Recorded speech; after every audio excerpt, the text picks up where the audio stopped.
Hello, welcome to the 2020 Irish Fellows Academic Showcase panel. My name is Sam Burke. I am a junior communications studies major with minors in psychology and journalism from Denver, Colorado.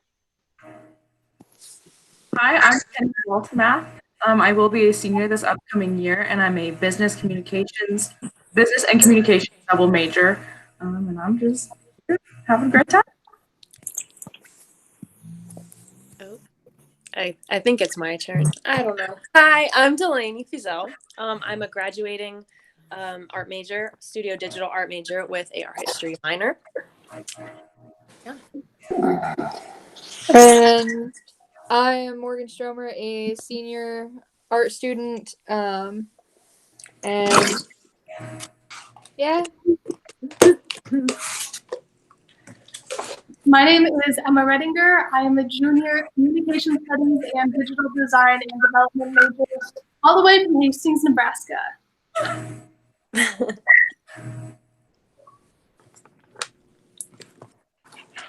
So I guess basically what's going to happen is we're going to work through some questions and talk about our experience going to Ireland in March of 2020. First, we each had our own projects that we worked on while we were there, so we'll just kind of give you a brief description of what those look like.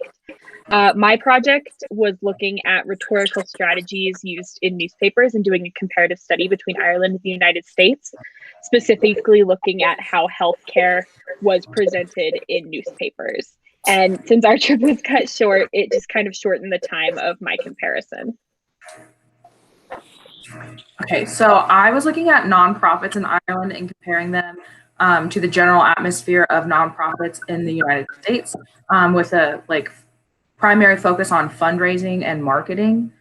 So I was going to do a comparative project, but now I'm doing more like a lit review since I was not able to get a lot of data when we were in country. Nice. I was looking at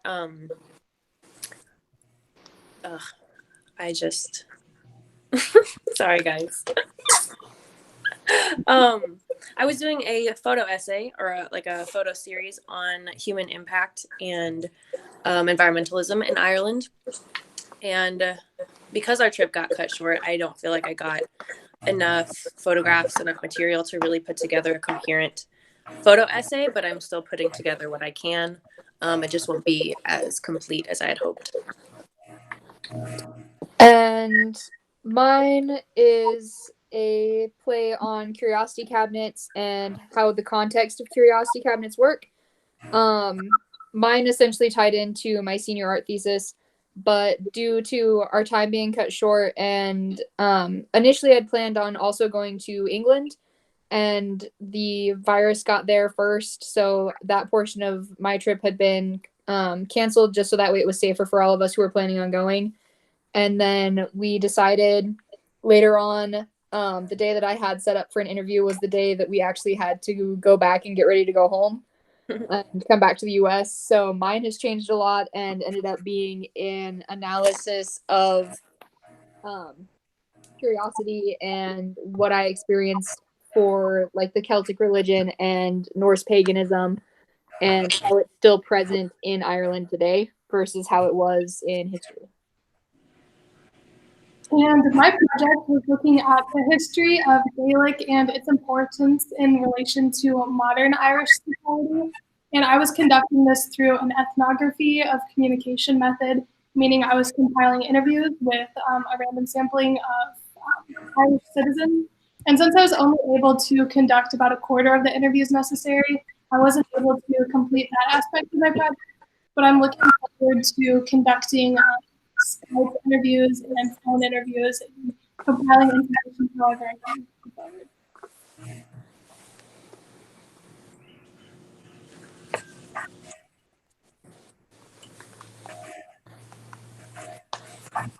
I guess this time we'll work backwards. Emma, start and then move backwards. What was your favorite memory from the trip? Oh my god. Okay. This is such a hard question. I was not prepared for this. Let me say that. I have so many good memories. I feel like the entire experience as a whole was really eye-opening. But I think maybe hiking through the Cliffs of Moher, or up the Cliffs of Moher, I guess I should say, was just so breathtaking and really beautiful. I didn't really have anything to do with my project, but it was one of my favorite memories from the few weeks that we had there for sure.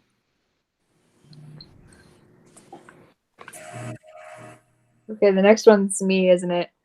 My brain had to process, and I was like, "Wait, reverse order, no."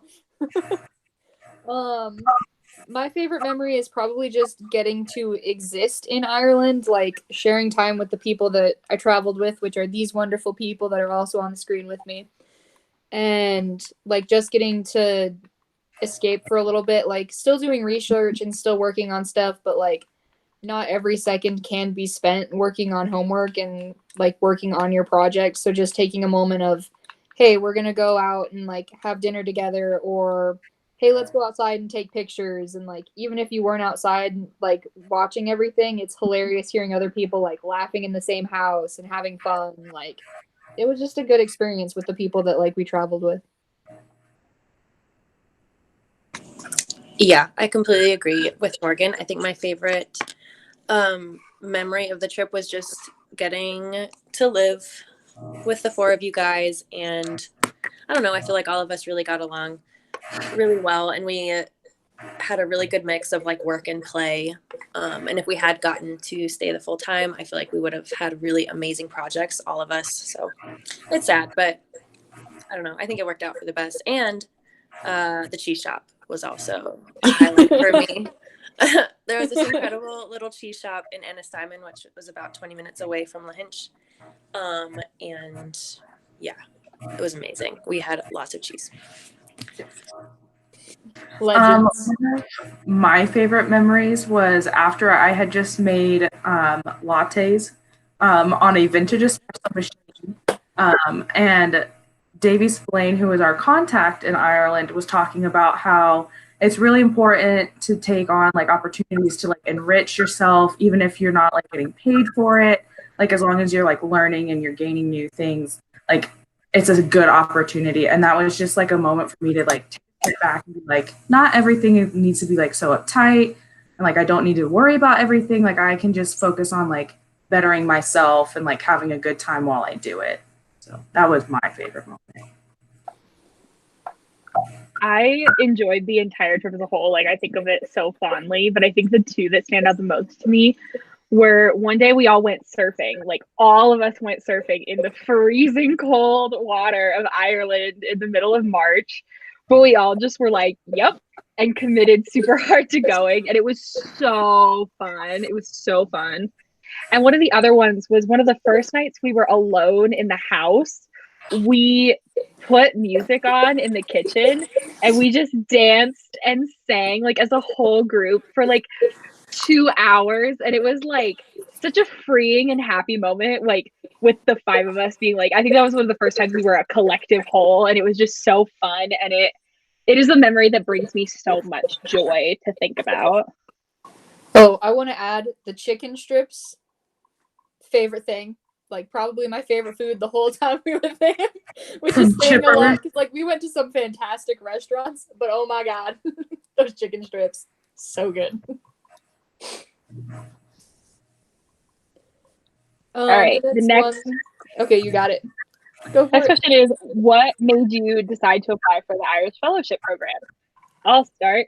I wanted to travel, and so I had gotten a taste of traveling my sophomore year when I went to the Paris trip, and I wanted to do something that was a little bit more independent, a little bit more on your own. I also had recently finished conducting a research project with a professor on campus, and I kind of caught the research bug and was really excited about doing communicative research. And then it just kind of all came together to work out how I wanted it to. So I wanted to see the world. I wanted to do research. Irish Fellows kind of just landed in my lap, and I was like, cool, sounds good. Okay. I've actually had a couple friends go on the Irish Fellows trip, and when they were talking about it, I was like, yeah, that sounds super cool, and I never saw myself doing it until like Sam, I went on the same Paris trip with her, and I just thought that traveling was such a good opportunity to like learn and expand your horizons. So I was like, okay, I'm gonna like man up and I'm gonna apply for this, whether I get it or not. And it worked out really well because I had done an internship the summer before with nonprofits. So I found a little passion for nonprofits and a little passion for traveling. It worked out. For me, kind of similar to the other girls, I got to travel abroad in the spring of my junior year. I did a semester abroad in France. So that really sparked the travel bug for me. And I think when I came back from that, I just decided I wanted to travel as much as I possibly could while I was still in school. And my medium is photography. So I figured it would be a perfect opportunity to go and take some really cool photos and create a cool series. So yeah. I know that like a lot of the stuff that I do, I found myself like doing it out of spite, just internally. I'm like, my brain tells me that I can't do something, like I'm gonna at least try and see what I can do with it. And Ireland, since it has such a rich history, and like all countries do, but Ireland has one that's I've been interested in for a while, I was like, I can't pass this up and I have to at least try to get in. So it was more of a, if I don't, I don't. But if I do, like I get to travel again, and I've loved doing it since I made it to Spain when I was in high school. So I was like, I gotta go for it. Let's go. All else fails, I make it, and then it's a really awesome experience. Okay, for me, I also wanted to travel like everybody else. I was on the same trip to Paris as most of the other girls, and it was a great experience. But of course, I wanted to extend my travel experience and the independence associated with that. So when I found out about the Irish Fellows Program, I was really intrigued by the fact that I could study whatever I wanted, or I could propose to study whatever I wanted. And so I had to be a little more introspective. I had to ask myself what my interests were and what really, got me going each day. And so that was really fun for me in the first place, was to be able to just explore my interests in a little bit more depth and figure out what I would be interested in researching for a month.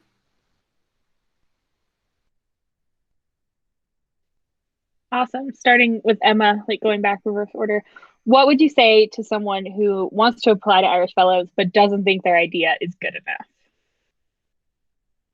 Okay, well, first of all, that's not true. I don't think there's any such thing as being not good enough.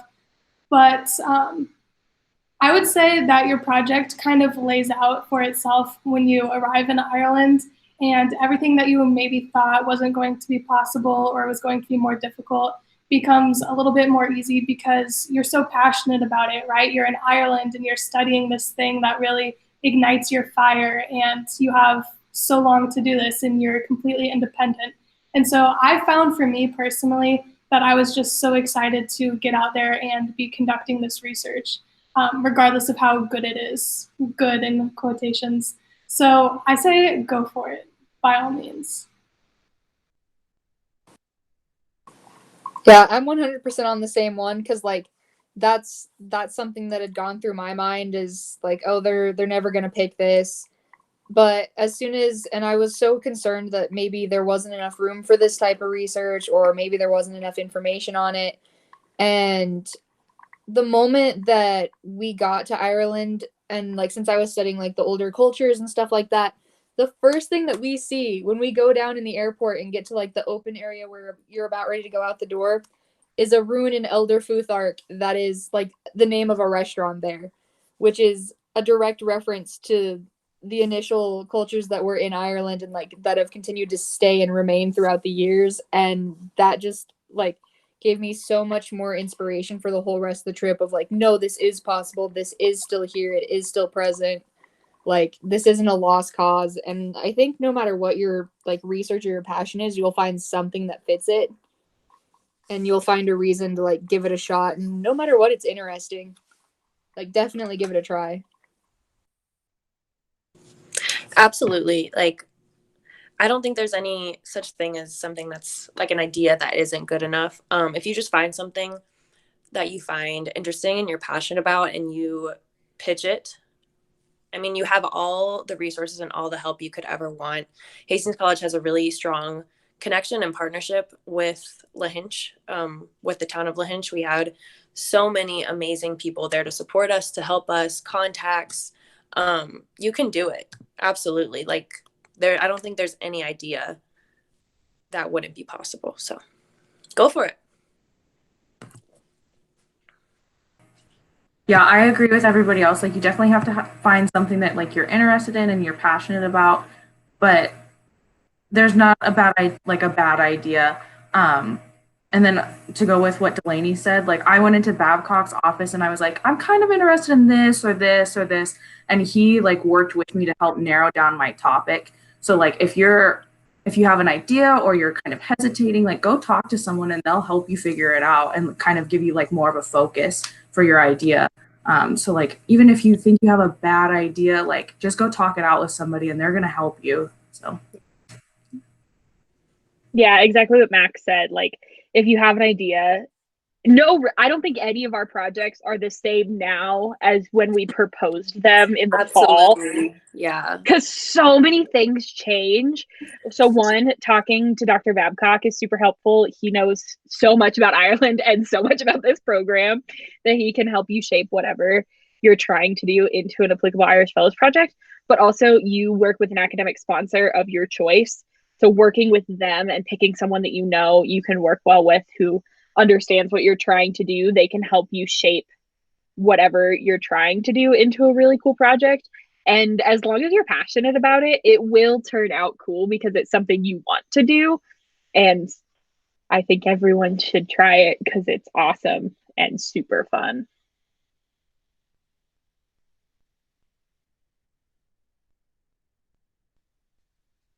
All right, next question. What was something that surprised you about Ireland or the people of Ireland? I think the thing that surprised me the most was like how open everything was. I grew up in a metro city area, and a lot of my travel experiences have been to larger metropolises like Paris. And so going to Ireland where everything is super spread out, because you're not really in Dublin, like the city, you're in a small town on the beach, and everything is so spread out and so green, and there's so much open space and just nature. And it is genuinely one of the most beautiful places I have ever been, especially in the spring. We were really lucky. We got some amazing weather and some gorgeous views. In comparison to my trip to Paris, some of the people were not as nice once they found out, like, oh, you're from America. They weren't like as welcoming or friendly. But in Ireland, it didn't matter like who you were, where you were from. Like they were gonna, if you had a question, they were gonna answer it. If you needed to find something, they were gonna help you. So just how like friendly everybody was and how like willing to go out of their own way to help you was really surprising and really nice, especially because we were in a different country and we did need a lot of help from time to time. Yeah, I was going to say the exact same thing, Mac.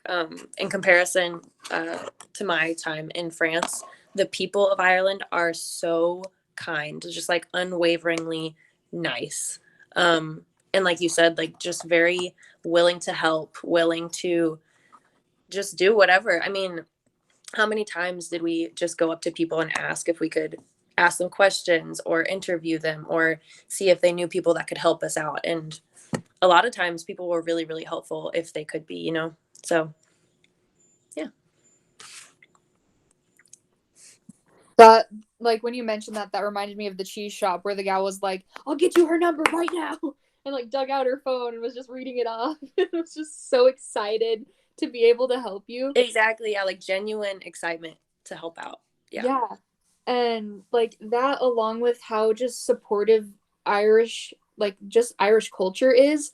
Because, like, every shop that we went into, local artists were accepted and, like, displayed everywhere. Like, if they didn't have a fiber artist close, they would find the next closest one and bring them in. Or they didn't know a painter, they'd find someone. Like, the cheese shop had local crafts. The bookstore had local crafts. Like, everywhere was so supportive of artists and just craftspeople. That just made my day to see them so well supported. And it was like, oh, well, you know, you could totally order a painting like this online and Like, we were talking about this in one of the shops, and the gal goes, but why would you? Like, there's no soul in that one. And that's just such a concept that, like, you don't see here, because, like, we can go to Hobby Lobby or whatever and pick up a painting, and, like, 12,000 other people are going to have that painting. And that's really not a thing. Like, from the sounds of when we were there, that just did not seem even plausible. And that was just so cool to see how supportive just and intertwined everything is. It was really cool. Yeah, I mean, I definitely took note of the openness and the kindness of all of the Irish people too. And at first I thought it's because we were just blessed with like a really great a host couple that were hosting us and sponsoring us there while we were in Lahinch. But I mean, we obviously came to find out that everybody was just like that in Ireland, and everybody's just so great. It was a great time. But one thing that definitely struck me was the stereotype I had in my head of Ireland was the green rolling fields and the sheep and, you know, the redheads drinking Guinness and the Celtic art. And of course, most of that is true. There were green rolling fields with sheep. But the town that we were living in, Lahinch, was a surf town through and through. You know, all of the buildings were bright and pastel colors, and, you know, we hung out often at this little coffee shop that served kombucha and flat whites. And so I was definitely taken aback by the fact that not all of Ireland was, you know, the stereotype that our media portrays. And that was really cool for me because I fell in love with Lahinch and every aspect of its culture. I think it's safe to say that we all aggressively fell in love with Lahinch. Like, Yes. we would all go back in an instant if you gave us the opportunity. I feel like as soon as some of this stuff is lifted up and whatnot, and like the current concerns that are going on are no longer so like adamant. If they were like, here's a plane ticket, you guys can go back for a month, we would, and the flight was like tomorrow, we'd be packed, we'd go, like, in a split second. And we know how to do that now.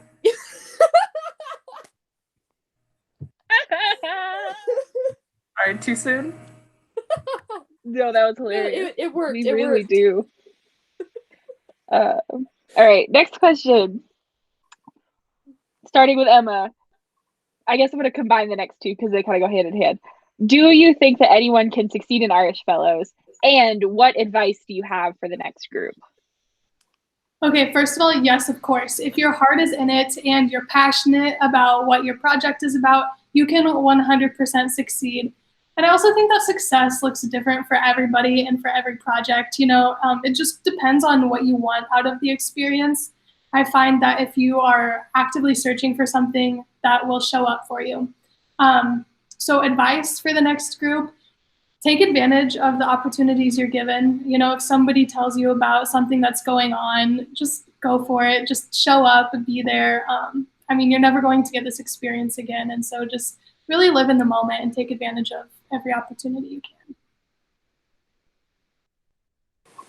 I also definitely think that anyone can succeed in this. Like, I think if someone proposed a research project on how to discover earthworms in Ireland versus the US, like, you could still make it work. Like, it doesn't matter what you pick, as long as you like put your mind to it and you search out what you can to learn about it, you will 100% be successful. And like, the advice that I'd give to the next group, like, pack light, make sure that you have room for souvenirs in your suitcase, maybe bring a mini suitcase, I don't know, as a second carry-on sometime. Like, Mac was our packing queen. Oh my gosh. Like, if you have packing questions, just get her permission to be like, what's going on? How do I do this? Because, oh my gosh. And I don't know how Delany fit everything into that tiny suitcase. Like, she deserves an award for that. Oh my gosh. But like, definitely practice packing and you'll be solid. You definitely got this. Like, I was mostly worried about public transportation and figuring out that stuff. Definitely be early to your buses. Like, they will not wait for you. That's something that we did learn, is they will not wait for you.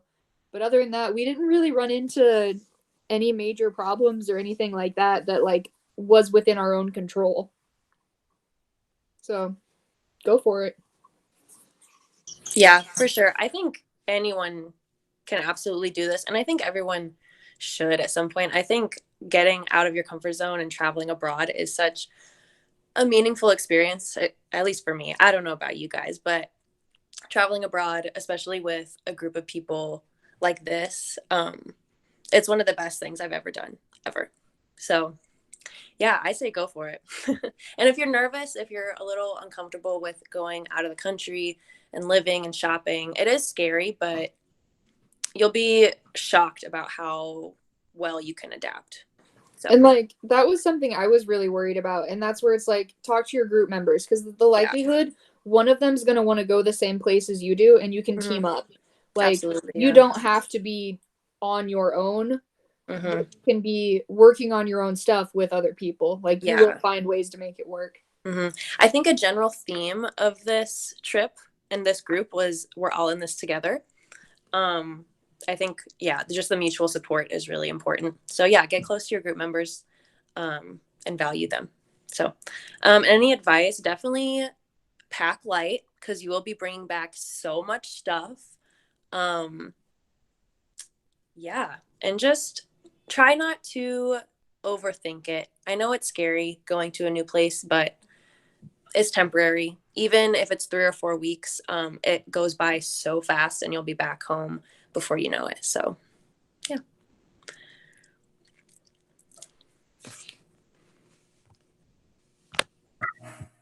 I think like you'd have to try to fail to not succeed. Like you'd have to like not be willing to go outside ever and like sit inside on your phone the whole time. And like it's really hard not to go out and have a good time and get some new perspective, which is the whole point of traveling. So like you literally have to like try to not succeed.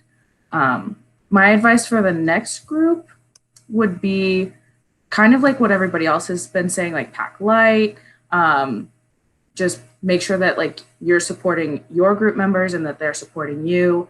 But then kind of again, like if you're a little bit hesitant, like just know like you're going to gain something from whatever it is that you're doing. So just go for it. Like no matter what it is, it's a new opportunity that you can learn from. So. Yeah, I agree with everything else that has been said. Like this trip is designed for you to succeed in one way or another, whether that's like you academically write this really cool paper that you can do whatever you want with, or like personally you gain some sort of insight or knowledge or even self-knowledge and self-insight. Like you will succeed in one way or another, and it's an amazing experience. I think my best advice for the next group is this is such a unique opportunity because you are going to be in a country for 3 to 4 weeks, and all you have to do is your research. You don't have class, you don't have school, you have nothing else. You just get to be there. You don't have to work. You have to worry about things. And that is such a special opportunity because there probably won't be anything else like that in your life. So like being where your feet are and enjoying every moment, saying yes to the things reasonably and safely, saying yes to everything, and like just enjoying that experience because it's such an infectious energy, like especially with these lovely girls. Like everyone wanted to do everything all the time. Like even though our trip was cut short, we were able to do almost everything we wanted to do because anytime an opportunity came up, we just said yes. We just went for it and we were like, yes, we're doing this. And that's what made our trip so special, I think, is that we were able to collectively decide to do that. So breathe, be where you are. It's okay to be nervous. It's okay to be scared, but enjoy it, soak it up, love every second of what you're doing. All right, next question. What is it like living with semi-new people in a foreign country? We got so lucky, and I cannot emphasize enough how lucky this group is because we all got along so well. And like, because of the coronavirus, we had some really weird things happen and had to go through some really weird experiences. And I guarantee you these girls will be my friends forever, if nothing else because of that, but also because you're in such a cool experience together. So being open to getting to know people, being open to making new friends, and like just willing to accept them for who they are and what they are is the best thing ever because they will meet you with that same love. And like we said, our motto for the trip is we're all in this together. This is all of us. And that made it amazing. I loved waking up every morning in the house with these wonderful ladies and seeing them every day. And the fact that we can't physically be together makes me really sad and really upset. So cherish the time you have together because it will be gone like that.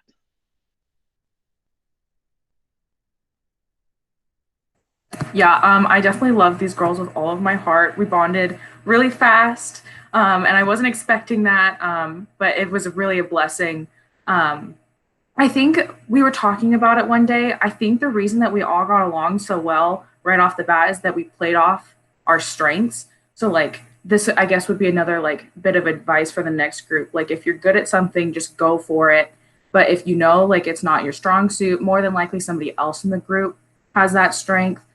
So that's why we worked really well together, is because like we would take charge when we knew we could, and we would kind of sit back when we were like, hey, like I'm not so sure. But yeah, just play off your strengths and weaknesses and you guys will be fine.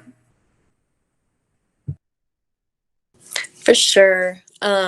Yeah, I was definitely very surprised at how quickly and strongly this group bonded together. I don't know. Well, I don't want to say I don't know why. It's because you're all amazing people and I love you all. And I miss you all terribly.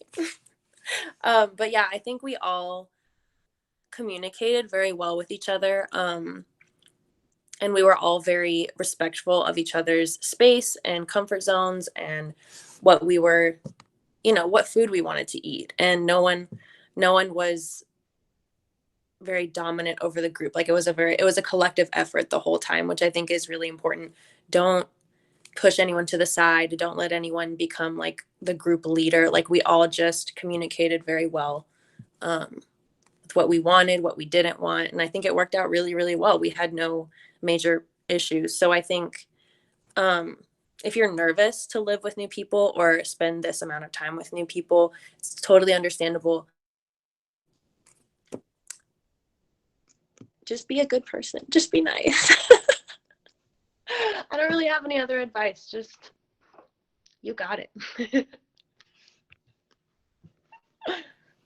Like, I definitely agree with everything that everyone's been saying and stuff of, like, all you have to do is, like, work on being understanding to the others. And, like, if there's something that you know yourself, like, you're not the biggest fan of or whatnot, just tell the group. And, like, there will be at least one other person, if not the whole group, that's like, yeah, like, we're with you on that. Because, like, I'm not a major person on, like, being super extroverted and going out and stuff. So I'm like, hey, I'll make sure the house is warm and the fire is perfect for y'all when you get back. And, like, that was honestly the best thing ever, because I got to, like, be back at the house in my comfort zone, chilling, like, working on my project and stuff. And then I'd get to see these 4 lovely people walk into the house with smiles on their face, like, we got a warm house! We have Morgan! And, like, all of this excitement. And so it was never I'm left at the house by myself. Like, I never once felt like that with this group. And, like, I could never ask for a better group. Like, it was fantastic. And, like, just seeing all of them come back so happy and, like, me still being able to, like, have that and be happy with them, fantastic. Like, just communicate with your group, and if there's something you don't want to do, like, they'll 99.9% they'll understand. And you be the same way to them, and you guys will be perfect.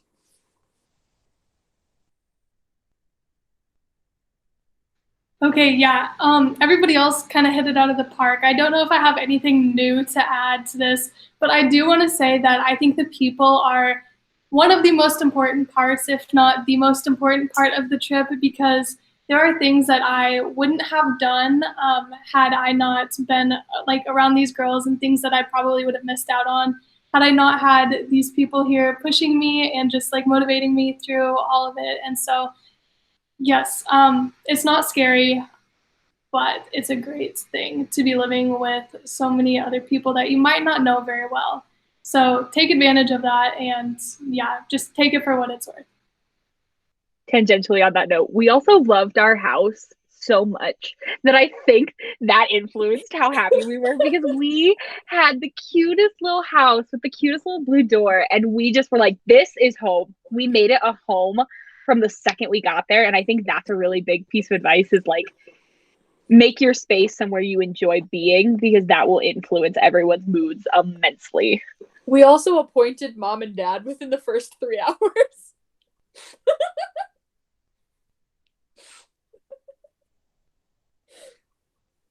All right, last question, starting with Emma, and probably the elephant in the room kind of question.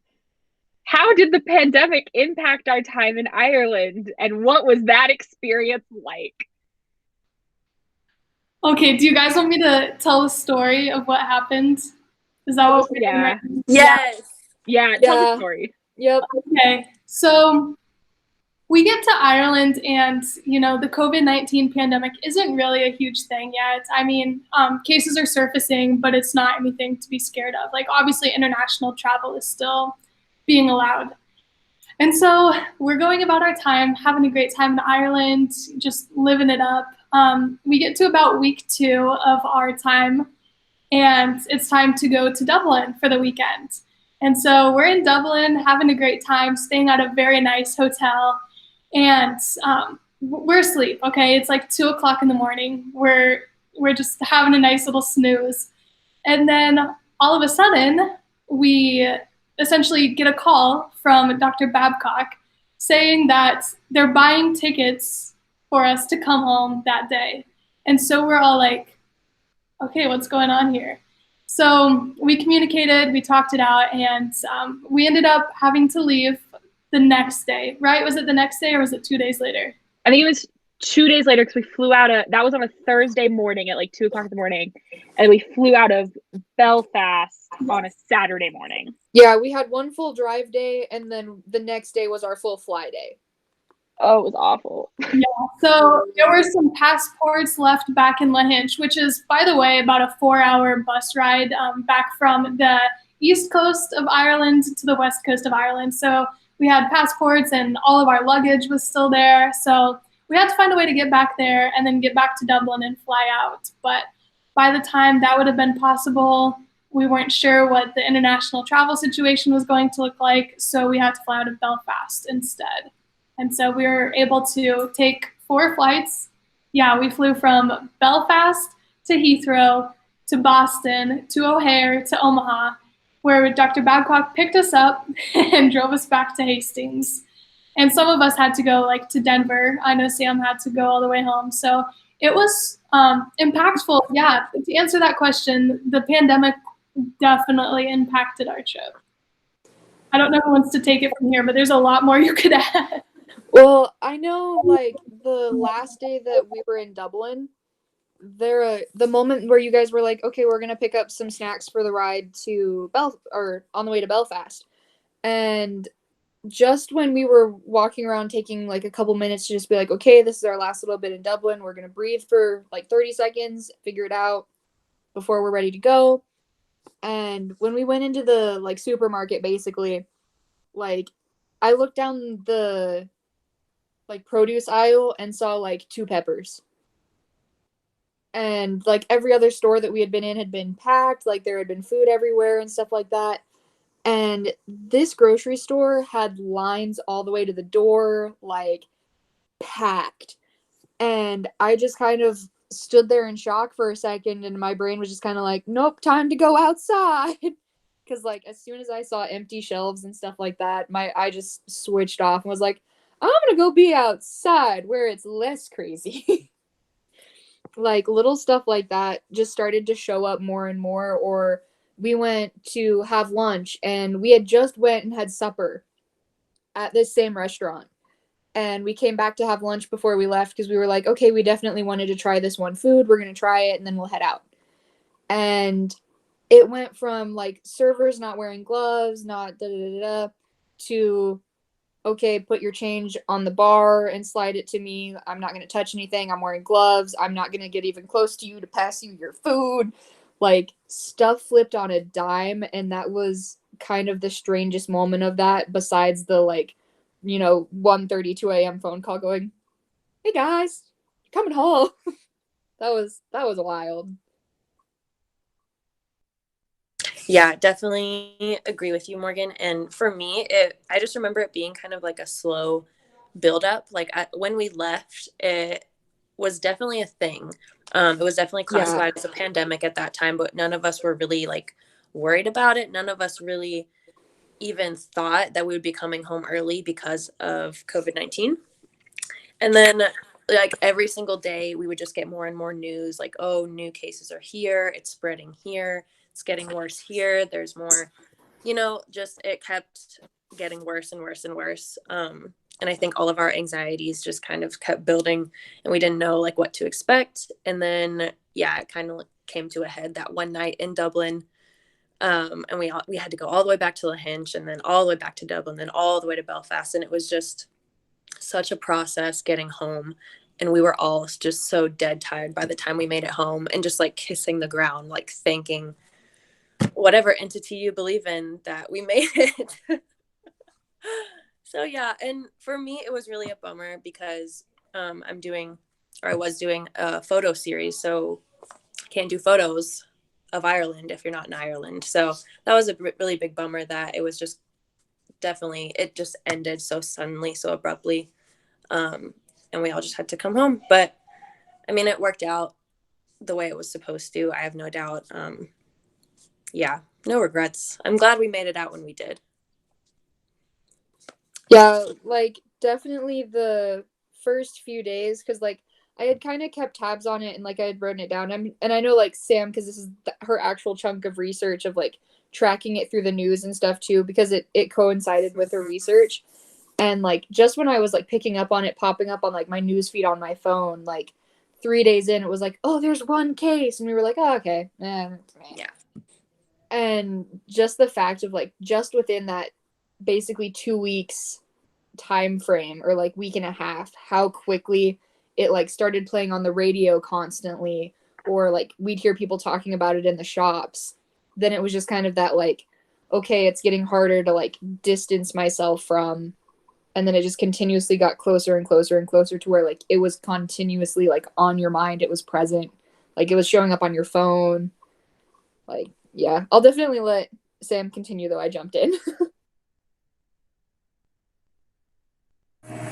Yeah, so I just remember like whenever we would go into like one of the bigger towns, it was like all you heard on the radio. I was constantly getting like Snapchat texts from my friends like, hey, like I heard it's kind of where you are. And like, I don't know, I just wanted to like be able to block it out, but like obviously you can't do that when it's all over. But the like one distinct memory I have of like when we were like leaving was we were walking to the bus stop to go to Belfast in Dublin. And I just remember, well, Sam did not have a great time, but I looked at, I don't know who I was talking to, but I was like, who else can say that they've had to flee a country? Like, because their president said that they had to come home because of a virus. And like, it's just a crazy story that we get to tell. And like, yeah, it's not like the most fun story, but it's a story that we can tell, and it's an experience. So I like to look at it as a learning opportunity. So my experience was really interesting, like in terms of like, I'm going to take this from two different perspectives, my project and then my experience, because my project directly related to healthcare in newspapers. So it was wild, because like that was all that was in the newspapers, was like this about coronavirus, this about COVID-19, this is how the Irish system is handling it, this is how the United States system is handling it.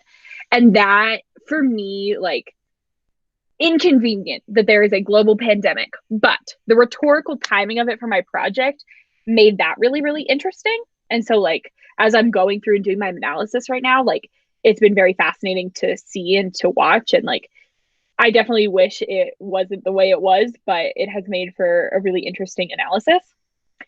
Experience wise, it was one of the most insane, stressful, and traumatic things I've ever done.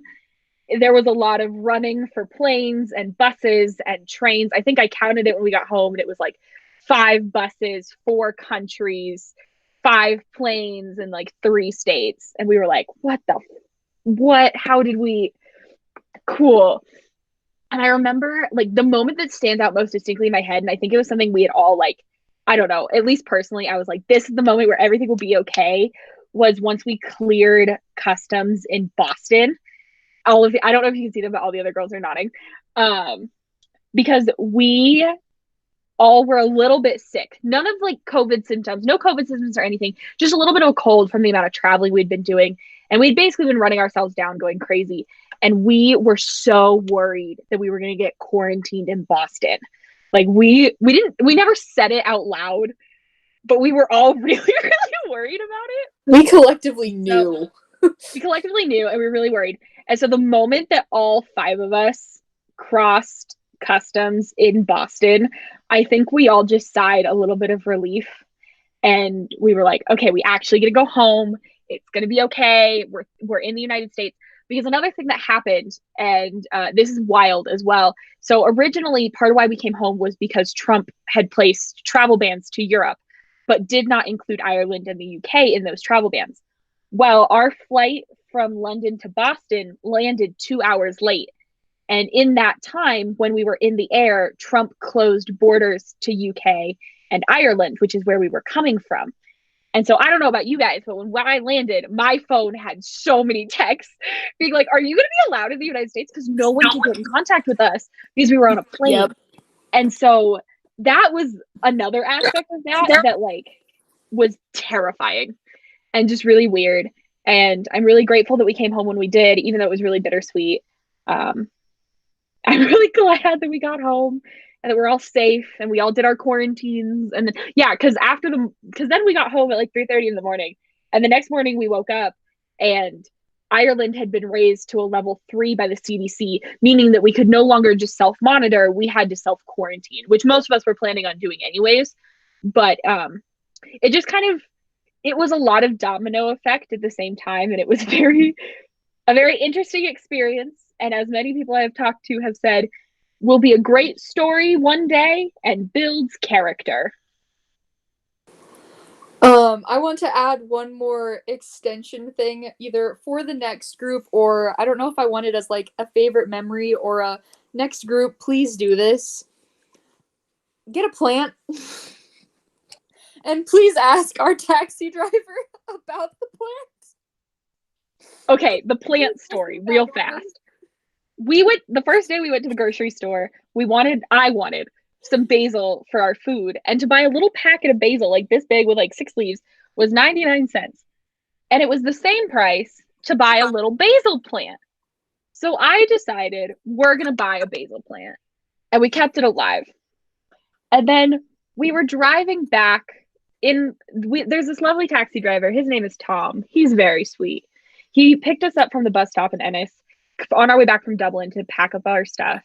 And somehow we started talking about this plant, and he said that he would take care of it for us, and he would keep our basil plant, who we named Norman. And that was the moment that we all started crying. We were sobbing in the van because Tom said he would look after our basil plant. And he remembered its name. That's what got us, is he remembers the name. Oh. All right. Anyone have any final thoughts, comments, concerns, stories? I have a feeling our group could probably put together a 20-hour montage of random stories. Granted, they might not all be aired on college YouTube.